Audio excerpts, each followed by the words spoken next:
રાતના અંધારામાં એક નાનકડું ગામડું ઊંઘી રહ્યું હતું. ચારે તરફ ઘટાદાર અંધારું ફેલાયેલું હતું અને માત્ર ઝીણા ઝીણા તારલાઓ આકાશમાં ઝબકતા હતા.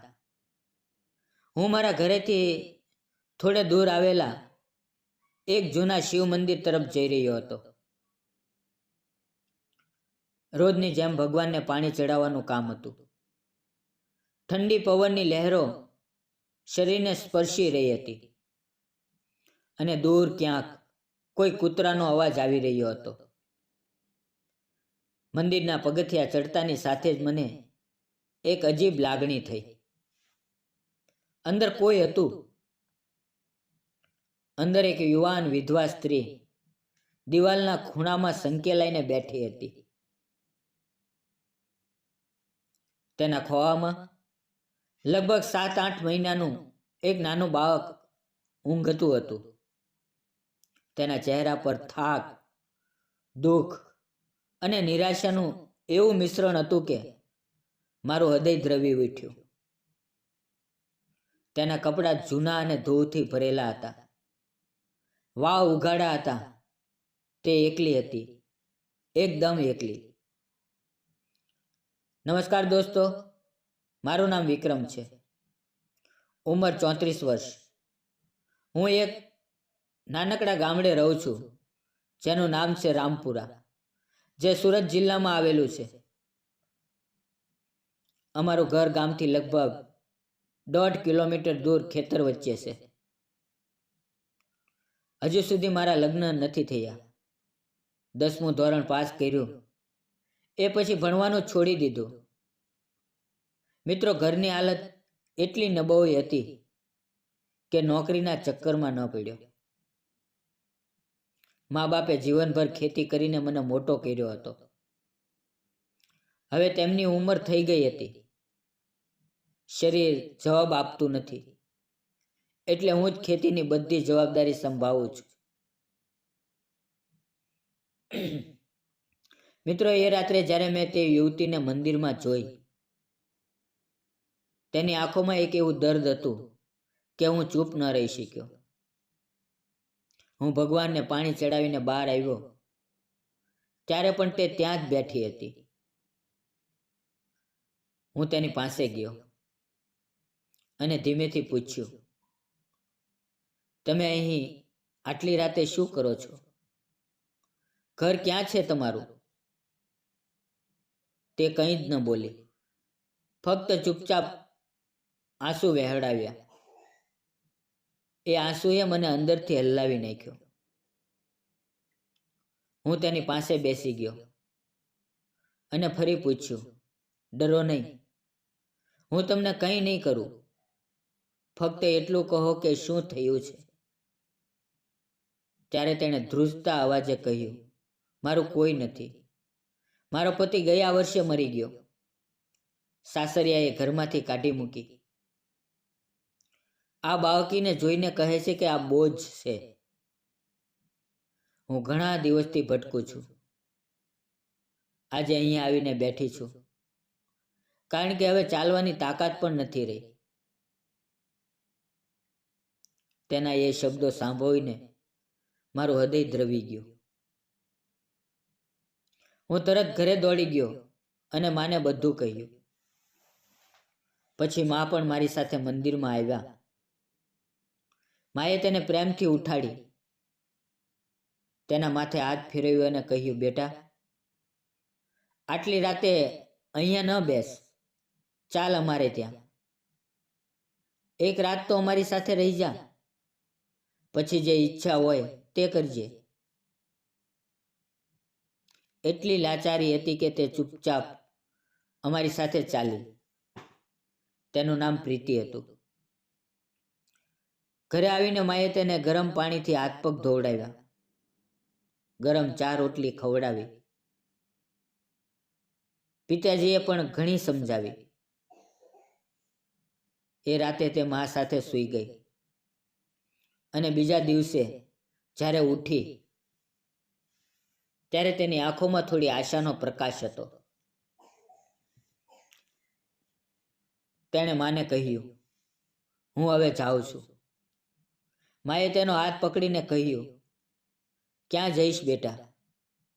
તારી પાસે કોઈ નથી. અમારી સાથે રહી જા. અમારા ખેતરમાં કામ કરજે. અમે તને મજૂરી આપશું. તારી દીકરીને પણ સાચવશું. પ્રીતિ રડવા લાગી અને માના ખોળામાં માથું મૂકીને રડી પડી. એ જ દિવસથી તે અમારે ત્યાં રહેવા લાગી. હવે ધીમે ધીમે તે અમારા પરિવારનો ભાગ બની ગઈ. ઘરનું કામ, રસોઈ, ખેતરનું કામ, બધું જ તે એટલી નિષ્ઠાથી કરતી કે મા બાપ તેનાથી ખૂબ ખુશ થઈ ગયા. તેની દીકરી રિયાને તો અમે બધા પોતાની દીકરી જેવી માનવા લાગ્યા. મિત્રો, પ્રીતિનું સૌંદર્ય અને તેનો સ્વભાવ એવો હતો કે જોઈને લાગે કે ભગવાને ખાસ ઘડીને મોકલી છે. ગોરો રંગ, મોટી મોટી આંખો, લાંબા વાળ અને એ સ્મિત, જેમાં દુઃખની પડછાયો હોવા છતાં પણ એક અજોડ ચમક હતી. દિવસો પસાર થતા ગયા. હું અને પ્રીતિ ખેતરમાં સાથે કામ કરતા, વાતો કરતા. તેની દરેક વાતમાં એક સાદગી અને નમ્રતા હતી જે મને અંદરથી સ્પર્શી જતી. હવે ધીમે ધીમે મને લાગવા લાગ્યું કે મારું હૃદય તેના તરફ ખેંચાઈ રહ્યું છે. તેની નજરમાં પણ કંઈક એવું જ હતું જે શબ્દોમાં ન વર્ણવી શકાય. એક વખત મા બાપને ગામમાં લગ્નમાં જવાનું હતું. તેઓ 3 દિવસ માટે ગયા. રિયા પણ તેમની સાથે ગઈ, કારણ કે તે મા બાપ સાથે ખૂબ ચોંટેલી હતી. હવે ઘરમાં ફક્ત હું અને પ્રીતિ જ રહ્યા. પણ એ 3 દિવસ અમારા જીવનના સૌથી મહત્વના દિવસ બની ગયા. બીજા દિવસે બપોરે હું ખેતરમાં કામ કરતો હતો. પ્રીતિ ઘરે ખાવાનું બનાવીને ડબ્બો લઈને ખેતરે આવી. એક મોટા પીપળાના ઝાડ નીચે અમે બંને બેઠા. તેણે ખાવાનું પીરસ્યું. અમે સાથે ખાધું. પણ ખાતી વખતે અમારી નજરો વારંવાર મળી. એ નજરમાં એટલો પ્રેમ હતો કે શબ્દોની જરૂર જ ન પડી. ખાધા પછી અમે થોડી વાતો કરી. તેણે કહ્યું, વિક્રમ, તમે અને તમારા મા બાપે મને નવું જીવન આપ્યું છે. મને લાગતું હતું કે મારું જીવન પૂરું થઈ ગયું,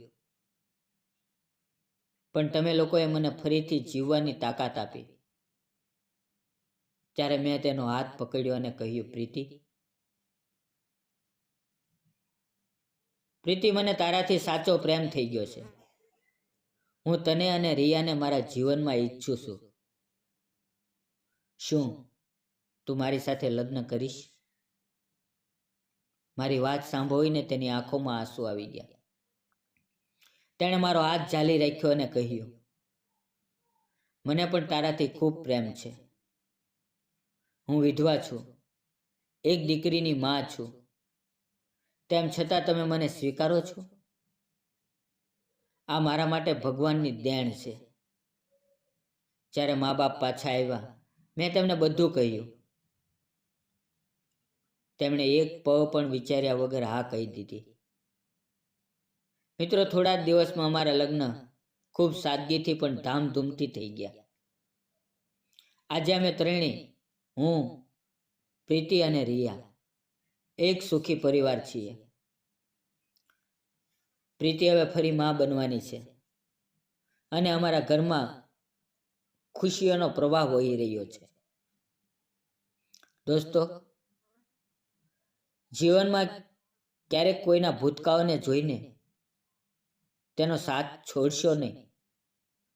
સાચો પ્રેમ અને સહાનુભૂતિ દરેક વ્યક્તિને નવું જીવન આપી શકે છે. પ્રીતિને મેં માત્ર ઘર નહીં, એક નવું જીવન આપ્યું. અને તેણે મને એક સાચી જીવન સાથી આપી. મિત્રો, આ કહાની તમને કેવી લાગી? કોમેન્ટમાં જરૂર જણાવજો. જો પસંદ આવી હોય તો લાઈક કરજો, શેર કરજો અને ચેનલને સબસ્ક્રાઈબ કરવાનું ભૂલશો નહીં. વિડીયો પૂરો જોવા બદલ સૌ મિત્રોનો દિલથી ધન્યવાદ. મિત્રો, વિડીયોમાં આવેલા નામ, પાત્ર અને ઘટના ફક્ત કાલ્પનિક છે. તેનો કોઈ પણ જાતિ, ધર્મ કે કોઈ વ્યક્તિ સાથે સંબંધ નથી. આ વિડીયો ફક્ત મનોરંજન અને શૈક્ષણિક ઉદ્દેશથી બનાવવામાં આવ્યો હતો. તેને અન્યથા ન જોશો. જય હિન્દ મિત્રો.